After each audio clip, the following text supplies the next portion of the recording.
महामुंबईमध्ये पावसाची संततधार सुरूच आहे। ठाणे, नवी मुंबई, पालघरमध्ये जोरधारा कोसळतायत। अनेक ठिकाणी 100 मिलीमीटरहून अधिक पावसाची नोंद झालेली आहे। महामुंबईमध्ये 2 दिवस अतिवृष्टीचा इशारा देण्यात आलेला आहे। त्यामुळे नागरिकांना खबरदारी घेण्याचे आवाहन करण्यात आले। महामुंबईमध्ये 3 दिवसांपासून पावसाचा जोर कायम आहे। रात्रभर मुंबई, ठाणे, पालघरला पावसाने झोडपून काढले। अनेक ठिकाणी 24 तासांमध्ये 100 मिलीमीटरहून अधिक पावसाची नोंद झालेली असून आज आणि उद्यासाठी हवामान विभागाने अतिवृष्टीचा इशारा दिलाय।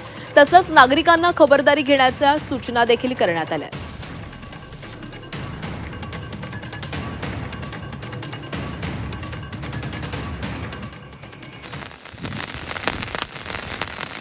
तर महामुंबईमध्ये पावसाची संततधार सुरूच आहे। 2 दिवस पावसाचा रेड अलर्ट घोषित करण्यात आलेला आहे। ठाणे, नवी मुंबईमध्ये पाऊस जोरदार कोसळतोय। महामुंबईमध्ये 2 दिवस अतिवृष्टीचा इशारा आहे। दरम्यान कुठे किती पाऊस पडलेला आहे पाहूयात ग्राफिक्सच्या माध्यमातून।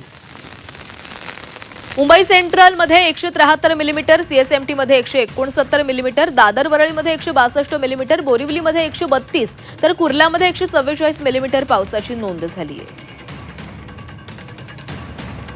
बेलापूरमध्ये 128 मिलीमीटर, पनवेलमध्ये 116 मिलीमीटर, वाशीमध्ये 85 मिलीमीटर इतक्या पावसाची नोंद झालेली आहे।